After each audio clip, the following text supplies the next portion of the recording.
बिस्मिल्लाहिर्रहमानिर्रहीम। स्टूडेंट्स अस्सलाम वालेकुम वरहमतुल्लाह। I am Liyaqat Ali.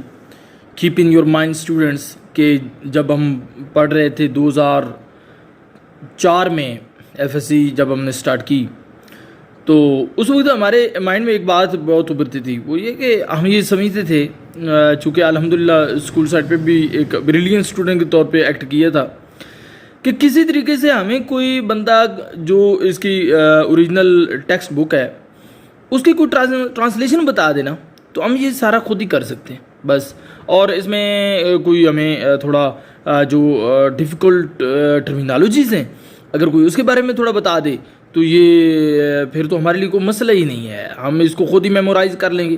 ठीक है, तो यही वजह है कि हमने इसकी कोई डिक्शनरीज़ भी परचेज़ की। आमतौर पे ये होता था कि केमिस्ट्री को समझने के लिए हम दूर दराज जो है वो बाइसिकल पे सफ़र करके और कई जो है वो फ्लाई ओवर से गुज़र के ब्रिजेस से तो जब पहुंचते और वो लेक्चर अपनी मर्ज़ी से पता नहीं कहाँ से स्टार्ट करते हैं। आमतौर पे ऐसे ही होता है समझाने के लिए कि एक साइड से स्टार्ट किया और फिर चलते चलते हाँ जी कहीं से कहीं निकल गए।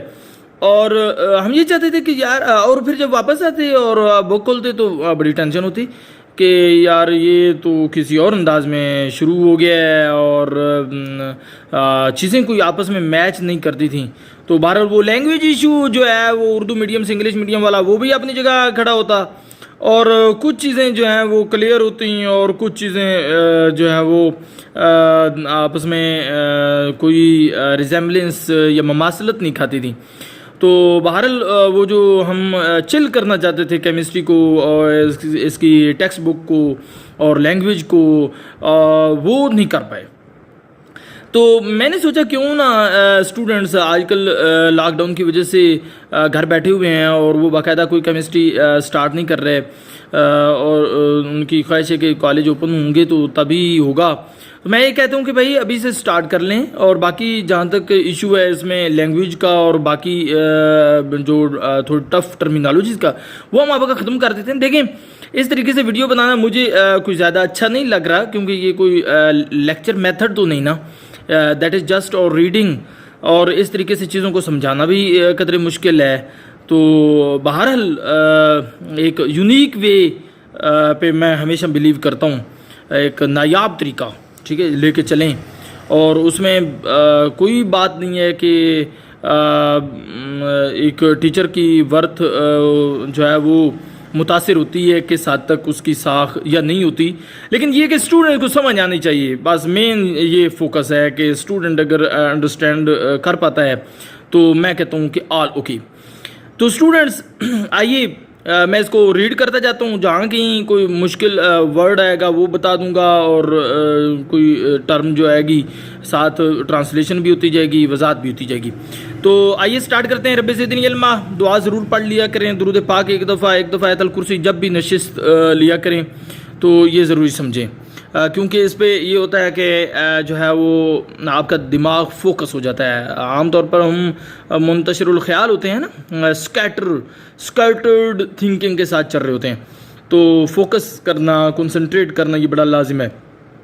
तो रब्बे ज़िदनी इल्मा, अल्लाहुम्मा सल्लि अला मुहम्मद व अला आलि मुहम्मद कमा सल्लैता अला इब्राहीम व अला आलि इब्राहीम इन्नका हमीदुम मजीद। अल्लाहुम्मा बारिक अला मुहम्मद व अला आलि मुहम्मद कमा बारकता अला इब्राहीम व अला आलि इब्राहीम इन्नका हमीदुम मजीद। बिस्मिल्लाहिर्रहमानिर्रहीम। अल्लाहु ला इलाहा इल्ला हुवल हय्युल क़य्यूम ला तअखुज़ुहु सिनतुन व ला नौम लहु मा फ़िस समावाति व मा फ़िल अर्दि मन ज़ल्लज़ी यशफ़उ इंदहु इल्ला बिइज़्निहि यअलमु मा बैना अयदीहिम व मा ख़ल्फ़हुम व ला युहीतूना इल्ला बिमा शाअ वसिअ कुर्सियुहु समावाति वल अर्द व ला यऊदुहु हिफ्ज़ुहुमा व हुवल अलिय्युल अज़ीम। बिस्मिल्लाहिर्रहमानिर्रहीम। जी students, chapter number 1 basic concepts, basically chemistry first year. Atom start में क्या आता है जी, हमारे पास एटम है। अब जो एटम के हवाले से बात है तो कहता है जी atom is the smallest particle of an element. Atom क्या है जी, एक एलिमेंट का सबसे छोटा जर्रा है, सबसे छोटा जर्रा है which can take part in a chemical reaction, जिसमें क्या सलाहियत है कि वो एक केमिकल रिएक्शन में हिस्सा ले सकता है। ठीक हो गया जी, बात की समझ आ गई। The atom of helium, neon bracket में नोबल गैसेस लिखा हुआ है, कैन एग्जिस्ट इंडिपेंडेंटली। हाँ जी, हीलियम, नियॉन और बाकी भी नोबल गैसेस यानी helium, neon, argon, krypton, xenon, radon, ये जो है ना इनके जो एटम है, ठीक है, नोबल गैसेस जितने भी उनके जो एटम है ना, कैन एग्जिस्ट इंडिपेंडेंटली, आज़ाद वजूद बरकरार रख सकते हैं, आज़ादाना तौर पे रह सकती हैं। यहाँ आज़ादाना का क्या मतलब है कि इनको बॉन्ड, किसी के साथ बॉन्ड बनाने की ज़रूरत नहीं, ना अपने जैसे किसी एटम के साथ और ना किसी दूसरे एटम के साथ। मसलन अपने जैसे का मतलब है कि 2 हीलियम मिले तो He2 होना था, 2 नियॉन मिले तो Ne2 लिखा जाना था ना, तो भाई कोई ज़रूरत नहीं है, ठीक है, ये आज़ादाना रह सकती हैं He मोनो एटॉमिक फॉर्म में, एक ही एटम की शक्ल में आज़ादाना रह सकती हैं, बॉन्ड बनाए बगैर रह सकती हैं। ये बात मजीद वाज़ेह हो जाएगी। दी atoms of hydrogen, nitrogen and oxygen can not exist independently. हाँ जी, जबकि नोबल गैसेस के अलावा चाहे हाइड्रोजन हो, नाइट्रोजन हो, ऑक्सीजन हो, 118 एलिमेंट में से नोबल गैसेस के अलावा बाकी जितने भी हैं एलिमेंट, उनके atom can not exist independently. वो आज़ादाना नहीं रह सकते, वो किसी के तो बांध बना के ही रहेंगे, चाहे वो अपने जैसे एटम चाहे किसी दूसरे। मसलन हाइड्रोजन को देख रहे हैं तो H की शक्ल में हाइड्रोजन नहीं रहेगा, किस शक्ल में रहेगा, H2 की शक्ल में रह सकता है, ठीक है। नाइट्रोजन N की शक्ल में नहीं रहेगा, N2 की शक्ल में रहेगा। ऑक्सीजन भी इसी तरह जो है वो O2 की शक्ल में, O3 की शक्ल में, या किसी और एटम के साथ बांड बनाए हुए आज़ादाना ओन की शक्ल में नहीं रह सकता। बात करने का मकसद ये। उसके बाद क्या है कि atom is now further divisible into सब एटॉमिक पार्टिकल। हाँ जी, वो जो एटम के नाम जैसे वो ग्रीक फिलोसोफर ने दिया ना कि ये नाकाबिल तकसीम है, वो बात गलत साबित हो गई है। अब ये क्या है, डिविजिबल है। डिविजिबल का मतलब है जो डिवाइडेबल, जो काबिल तकसीम हो। और ये सब एटॉमिक पार्टिकल में, सब एटॉमिक पार्टिकल क्या होते हैं, जो एटम से भी छोटे हैं, एटम के अंदर जो पार्टिकल, पार्टिकल मतलब ज़र्रात, ठीक है। More than 100 subatomic particle are thought to exist in an atom। Ji, more than, हाँ जी, एटम जो तकसीम हुआ तो 100 से भी ज़्यादा हिस्सों में तकसीम हो गया। 100 से भी ज़्यादा सब एटॉमिक पार्टिकल इसके एटम के अंदर मौजूद हैं, और थॉट समझे गए हैं to exist in an atom, atom के अंदर वजूद रखते हैं। A few subatomic particle और इलेक्ट्रॉन। हाँ जी, ये कुछ के नाम ये हैं जिनको आप जानते हैं, electron, proton, neutron, hyperon, neutrino, anti neutrino etcetera. हाँ जी, वैसे 100 से ज़्यादा हैं। Electron, proton and neutron are the fundamental particle of atom. जी, ये एटम के बुनियादी पार्टिकल हैं, ठीक है। हाँ, इनसे आपका वास्ता बार बार पड़ेगा, ठीक है। हाँ, इलेक्ट्रॉन, प्रोटॉन एंड न्यूट्रॉन से, ठीक हो गया जी। उसके बाद ये थोड़ा साइड पे थोड़ा वजाहत देता है। एलिमेंट होता क्या है, the substance which consist of atom with same atomic number. हाँ जी, ऐसा सब्सटेंस के जिसके पास एटम एक जैसा एटॉमिक नंबर रखते हूँ, ठीक है। मतलब क्या है कि एक एलिमेंट के पास जितने भी एटम होंगे वो सारे सेम। मसलन गोल्ड एक एलिमेंट है, इसके सारे एटम भी गोल्ड के हैं। हाइड्रोजन एक एलिमेंट है, इसके सारे एटम हाइड्रोजन है। आयरन एक एलिमेंट है, सोना एक एलिमेंट है, ठीक है। चांदी एक एलिमेंट है, तो चांदी में सारे एटम भी चांदी के होंगे। आयरन में सारे एटम आयरन के एटम होंगे। यूरेनियम एक एलिमेंट है, इसके सारे एटम यूरेनियम के एटम है, सेम एटम है, उनका एटॉमिक नंबर सेम है। उसके बाद कहता है कि एलिमेंट और कंपाउंड। कंपाउंड क्या होता है, a substance whose molecules consist of atoms of different kind. जी, जिसके मॉलिक्यूल मुख्तलिफ अक़साम के एटम पर मुश्तमिल हों। हाँ जी, एलिमेंट और कंपाउंड में यही फ़र्क है कि एलिमेंट में एक ही किस्म के एटम हैं, कंपाउंड में एक ही किस्म के एटम नहीं होते, डिफरेंट काइंड ऑफ एटम्स, ठीक है, which can not be separated by physical method. हाँ जी, हम उन्हें जुदा नहीं कर सकते तबई तरीक़ों से।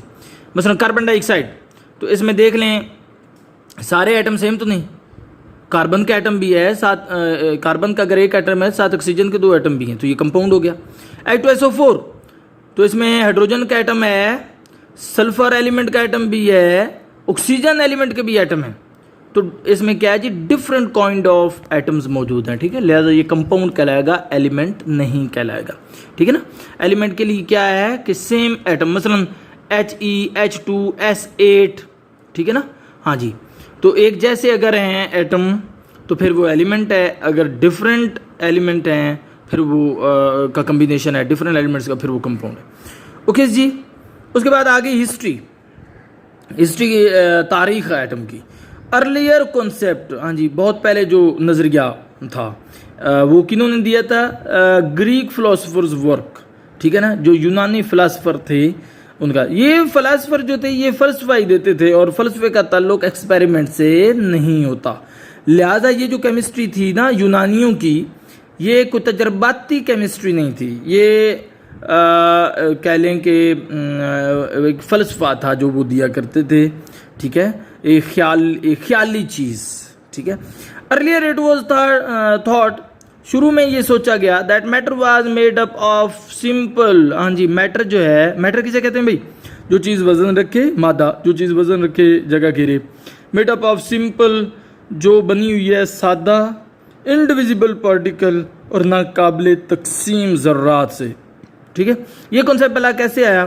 बुनियादी तौर पर ये कहा जाता है कि ये जो डेमोक्रेटस था ना, आगे उसका जिक्र भी आ रहा है, ये बैठा था मट्टी पे, इसने एक ना वट्टा तोता उठाया और उसे ये बारीक करता गया, छोटा करता गया, तो एक छोटा सा ज़र्रा जो है ना वो बच गया। उसको उसने मज़ीद तकसीम किया, करता करता बारीक तरीन ज़र्रा बच गया, जिससे उसने मज़ीद तकसीम करने की कोशिश की, वो नहीं हुआ। वो बारीक तरीन जो ज़र्रा था ना उसको उसने एटमॉस कह दिया, जो बाद में एटम के नाम से मशहूर हुआ। नाकाबिले तकसीम की, अब तकसीम नहीं हो सकता। फिर वो पहाड़ पे गया, वहाँ से पत्थर उठाया और उसके साथ भी उसने यही हशर किया, छोटा करता गया, तकसीम करता गया और आखिर से बारीक तरीन ज़र्रा बच गया जिसको वो मज़ीद तकसीम नहीं कर सकता था, उसको उसने कह दिया कि ये भी क्या है? एटमॉस, नाकाबिले तकसीम ज़र्रा यानी एटम। फिर वो समंदर की तरफ गया, वहाँ से उसने पानी लिया और पानी को भी तकसीम करता गया, एक कतरे को और छोटा किया, करता करता आखिर पे इतना कुछ बच गया कि जिसको वो मज़ीद छोटा नहीं कर सकता था। तो उसने कहा कि ये भी मादा का जो अपना सबसे स्मॉलेस्ट पार्टिकल है, इसको मज़ीद स्मॉलर नहीं किया जा सकता, ठीक है, मज़ीद तकसीम नहीं किया जा सकता, ये इनडिविजिबल है, ठीक है, ये एटमॉस है, तो जिसे एटम कहा जाता है बाद में। अब उसने कहा कि यार ये मट्टी देखो, पहाड़ देखो, समंदर देखो, गर्द के तमाम का तमाम जो मादा है ना वो सारा ही फिर ऐसे ही नाकाबिले तकसीम यानी एटमॉस ज़र्रात से बना है, जो आपस में मिलते गए और जनाब समंदर बनता गया, पहाड़ बनते गए, ज़मीन बनती गई, ठीक है। वहाँ से एटम का एक ख्यालाती ये एक पहलू है, ठीक है।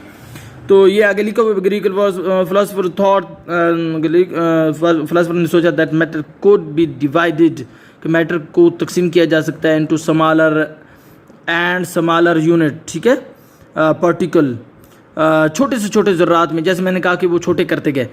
10 अ बेसिक यूनिट, हाँ जी, वो सबसे छोटा ज़र्रा कैन बी, बुनियादी इकाई, कैन बी रीच्ड, वहाँ तक पहुँच गए, which can not be further सब डिवाइडेड, जो कि मज़ीद छोटा नहीं हो सकता था, वो छोटा तरीन था ना, तो मज़ीद छोटा नहीं हो सकता था। डेमोक्राइटस 460 370 बिफोर क्रिस्ट, ठीक है, हाँ जी, कबल अज़ मसीह, call the indivisible particle of matter as atoms, हाँ जी, उन नाकाबिले तकसीम पार्टिकल को उन्होंने एटम का नाम दे दिया। Word atom is derived from Greek word Atmos mean indivisible, हाँ जी, एटम कोई ऐसी चीज़ नहीं है कि कोई बाकायदा कोई चीज़ वो वजूद रखती, बस नाकाबिले तकसीम चीज़ को, छोटी तरीन चीज़ को, स्मॉलेस्ट चीज़ को एटम कहा जाता है, नाकाबिले तकसीम चीज़ को एटम कहा जाता है, बस। The concept of Greek philosopher were not based on experimental proof, हाँ जी, कोई तजर्बाती सबूत उनके पास नहीं थे, ठीक है। उसके बाद क्या है कि लेट 17th सेंचुरी वर्क, हाँ जी, 17वीं सदी आ गई जी। In late 17th century the quantitative composition of substance was studied, ठीक है, हाँ जी। अच्छा, ये लफ्ज़ सब्सटेंस आता रहेगा बार बार, आपने फिर परेशान हो जाना है। सब्सटेंस का सिंपल मतलब है शाय, कोई भी शाय है। देखो मेरे पास ये छड़ी है, ठीक है ना, ये शाय है, ये पेज है तो ये शाय है, ठीक है ना। सब्सटेंस बुनियादी तौर पे कोई भी प्योर चीज़ का नाम है, मसलन पानी प्योर है, उसमें कोई नमक वगैरह नहीं डला हुआ, वो सब्सटेंस है। नमक अगर प्योर है, उसमें पानी नहीं डला हुआ, कोई और चीज़ नहीं डली हुई, तो वो सब्सटेंस है। तो प्योर चाहे एलिमेंट हो चाहे प्योर कंपाउंड हो, वो सब्सटेंस कहलाता है। कोई भी खालिश चाय को सब्सटेंस कहते हैं। बस अब कंसेप्ट क्लियर हो गया ना। सब्सटेंस का मतलब कोई ऐसा वैसा आपने नहीं लेना, ठीक है। हाँ जी, गोल्ड आपके पास पड़ा है खालिश प्योर गोल्ड, बस वो सब्सटेंस है। प्योर आयरन पड़ा है, वो सब्सटेंस है। इम्प्योर है तो फिर वो सब्सटेंस नहीं है, समझे, फिर वो ज़रा मिक्सचर है, ठीक है ना। हाँ, सब्सटेंस प्योर की मीनिंग्स में है। हाँ जी, तो क्वांटिटेटिव कंपोजिशन ऑफ सब्सटेंस। हाँ जी, क्वांटिटेटिव कंपोजिशन, क्वांटिटेटिव क्वांटिटी से लफ्ज़ निकला है क्वांटिटेटिव, और कंपोजिशन होती है तरकीब, कि वो चीज़ बनी कैसे। मसलन पानी की क्वांटिटेटिव कंपोजिशन अगर देखें, सब्सटेंस, पानी सब्सटेंस हो गया। क्वांटिटेटिव कंपोजिशन इसकी क्या बनी जी, उसमें कि जी H2O, यानी इसमें हाइड्रोजन के 2 एटम हैं और ऑक्सीजन का 1 एटम है, ठीक है ना। मज़ीद अगर आप इसे मैस के पॉइंट ऑफ व्यू से लें तो फिर हाइड्रोजन का एटॉमिक मास 1 होता है ना, तो 2 हाइड्रोजन है, तो 2 हाइड्रोजन इसमें कितने हैं जी, मास के एतबार से 2, और ऑक्सीजन का एटॉमिक मास होता है 16, तो 2-16 की रेशोस। क्वांटिटेटिव कंपोजिशन क्या होगी। हाँ, क्वांटिटेटिव कंपोजिशन में हम क्या पता करते हैं, एक होता है जी क्वालिटेटिव, एक क्वालिटेटिव में हम पता करते हैं क्या, क्वालिटी का पता करते हैं कि क्या चीज़ है, कैसी चीज़ है। क्वालिटी कैसी, क्वांटिटी कितनी, बस। क्वालिटेटिव कैसी, क्वांटिटेटिव कितनी, बस इन मीनिंग्स में आएगा तो बात समझ आ जाएगी। तो H2O में हमें ये भी पता चल गया, इसके क्वालिटेटिव में हमें ये पता चल गया कि पानी में हाइड्रोजन और ऑक्सीजन है, और क्वांटिटेटिव में ये पता चल गया कि हाइड्रोजन कितनी है इसमें और ऑक्सीजन की कितनी मिकदार है। ओके जी, वाज स्टडी, ठीक हो गया जी। 17वीं सदी में ये it showed that few element are present in many different substances. हाँ जी, वो जैसे पानी को अलग से देखा तो लगा कि ये तो कोई अलग से ही कुछ चीज़ है, ठीक है ना। या आपके पास जो है नमक को देखा, कोई अलग चीज़ लगी, ठीक है ना। हाँ, जितने भी कंपाउंड हैं, अपना कैल्शियम कार्बोनेट को देखा, ठीक है, कैल्शियम सल्फेट को देखा। अब ये डिफरेंट वैसे जो इनकी ज़हरी शक्ल सूरत है, अपीयरेंस, वो तो डिफरेंट है, लेकिन पता चला कि वो तो भाई कैल्शियम सल्फेट में भी कैल्शियम है, और कैल्शियम कार्बोनेट चूना जो है जिप्सम में भी, कैल्शियम सल्फेट में भी और कैल्शियम कार्बोनेट में भी, दोनों में अपना जो है वो कैल्शियम है। तो पता ये चला जब एनालिसिस हुआ कि यार ये ना एक जैसे, मतलब यही हाइड्रोजन को देख लें यार कि ये कितने ही कंपाउंड का हिस्सा है, ठीक है ना। हाँ, सिर्फ पानी का हिस्सा नहीं है, मीथेन को देख लें, इथेन का हिस्सा है, प्रोपेन का हिस्सा है, ब्यूटेन का हिस्सा है, हेक्सेन का हिस्सा है, सल्फ्यूरिक एसिड का हिस्सा है, नाइट्रिक एसिड का हिस्सा है। तो ये चंद एलिमेंट ही थे कि जिससे ढेर सारी चीज़ें, आप खुद देख लें कि 118 एलिमेंट के मिलने से पूरी कायनात नहीं बन गई, ठीक है। हाँ जी, जो अभी तक स्टिल डिस्कवर्ड है, मुमकिन है और भी कुछ डिस्कवर हो जाए। उसके बाद क्या है, it was also study that how element combine to form compound and compound could be broken into element. हाँ जी, तो उन्होंने ये स्टडी किया कैसे एलिमेंट आपस में मिलकर कंपाउंड बनाते हैं। मसलन हाइड्रोजन और ऑक्सीजन ने मिलकर कैसे पानी बनाया, and compound could be broken into element, के कैसे यही पानी वापस टूट के हाइड्रोजन और ऑक्सीजन गैस में कन्वर्ट हो जाता है, तब्दील हो जाता है। समझ आ गई जी। उसके बाद आपके पास है जी डाल्टन वर्क। ये हिस्ट्री बताई जा रही है कि केमिस्ट्री ने कैसे आगे सफ़र जारी रखा। डाल्टन वर्क जो है वो 1818 में, जॉन डाल्टन था कौन, इंग्लिश टीचर था, इंग्लिश स्कूल टीचर था। Explain law of conservation of mass and law of definite proportion. अच्छा, ये law of conservation of mass क्या होता है भाई, और लॉ ऑफ डेफिनेट प्रोपोर्शन, ये दोनों की वजाहत किसने की, जॉन डाल्टन ने। Law of conservation of mass होता है, कंजर्वेशन होता है कंजर्व, कंजर्व का मतलब तब्दील ना होना, कांस्टेंट रहना, यानी मैस का कंजर्व रहना। मतलब क्या है कि before and after reaction mass का न बदलना, यानी रिएक्टेंट का मैस और प्रोडक्ट का मैस एक जैसा रहता है, तब्दील नहीं होता। मसलन हाइड्रोजन और ऑक्सीजन अगर मिल के पानी बनाएं तो हाइड्रोजन और ऑक्सीजन का मैस और पानी का मैस बराबर होंगे। दूसरे लफ्ज़ों में मैस ना कम होता है ना बढ़ता है, या यूं कह लें कि matter can not be produced, can not be can not be destroyed, ठीक है, ना पैदा होता है ना तबाह होता है। मादा सुना हुआ है ना, मादा ना तबाह होता है और ना ही पैदा होता है, ठीक है। हाँ, अल्लाह ने जो पैदा कर दिया सो कर दिया, अब वही मादा एक शक्ल से दूसरी शक्ल में जा रहा है। मसलन हाइड्रोजन और ऑक्सीजन एक तरह का मादा है, पानी एक और तरह का मादा है, ये दोनों मिल के हाइड्रोजन और ऑक्सीजन जब पानी बनाएंगे तो जो मास पहले था, मसलन पहले अगर रहता है आपके पास सपोज 32 ग्राम है, हाइड्रोजन ऑक्सीजन का 32 ग्राम है, ठीक है, तो ये आपके पास 36 ग्राम है पहले अगर, तो हाइड्रोजन ऑक्सीजन 36 ग्राम अगर आप लेते हैं तो पानी भी 36 ग्राम ही बनेगा, ठीक है, जब आप सही रिएक्शन कंडीशन देंगे। उसके बाद है law of definite proportion, law of definite proportion, ठीक है, हाँ जी, ये भी लॉ है। डेफिनेट प्रोपोर्शन का डेफिनेट होता है मखसूस, प्रोपोर्शन होता है निस्बत, यानी जितने कोई भी आपके पास कंपाउंड है ना उसमें एलिमेंट एक ख़ास निस्बत से मिले होते हैं, ठीक है ना। हाँ, मसलन पानी एक कंपाउंड है, ठीक है, इसमें हाइड्रोजन और ऑक्सीजन एक ख़ास निस्बत से मिले हुए हैं, ये निस्बत बदलती नहीं। मसलन आपके पास H2O में हाइड्रोजन और ऑक्सीजन की रेशो पहले मैं बता चुका हूँ, 2 और 16 की है ना। हाइड्रोजन का मास एक एटम का 1 होता है और ये H2 2 हाइड्रोजन है, तो ये जनाब मास 2 बन गया ना, समझ आई, मास 2 बन गया और ऑक्सीजन का 16 है, तो 2:16, 2 ठीक है, 2:16, सिंपल करें तो 1:8। अब ये 1:8 जो है ना, ये पानी अगर पाकिस्तान का हो तो फिर भी 1:8 ही चलेगी हाइड्रोजन ऑक्सीजन की, इंडिया का हो तब भी, अमेरिका को हो तब भी। पानी जहाँ से मर्ज़ी ले लें, समंदर से ले लें या किसी नल से ले लें, बारिश का पानी ले लें, उसमें हाइड्रोजन और ऑक्सीजन का आपस में जो क्या है जी, डेफिनेट प्रोपोर्शन के साथ एलिमेंट जो हैं वो कंबाइन हुए हैं, ठीक है ना, वो चेंज नहीं होता। ये भी इसकी भी वजाहत आ गई, ये दोनों लाज हैं। ही डेवलप एन एटॉमिक थ्योरी, हाँ जी, उसने एक एटॉमिक थ्योरी भी दी थी, बाद में उसके काफ़ी पॉइंट गलत भी हो गए थे, जिनमें से एक पॉइंट ये था कि एटम नाकाबिल तकसीम है। एटम क्या है जी, नाकाबिल तकसीम, बाद में ये तकसीम हो गया। फिर इसका एक और पॉइंट भी है कि एटम जो है वो सारे के सारे, कोई भी एलिमेंट है उसके सारे के सारे एटम एक जैसे होते हैं, सारे के सारे एटम एक जैसे होते हैं। बाद में जब आइसोटोप का कॉन्सेप्ट आया, पता चला कि यार ये तो गलत हो गया। हाइड्रोजन सपोज़ एक एलिमेंट है तो इसके पता चला कि भाई हाइड्रोजन 1 भी है, हाइड्रोजन 2 भी है, हाइड्रोजन 3 भी है, प्रोटियम भी है, ड्यूटियम भी है, ट्रिटियम भी है। तो पता चला कि यार ये सारे एटम एक जैसे तो नहीं होते, इनका मास मुख्तलिफ हो गया है।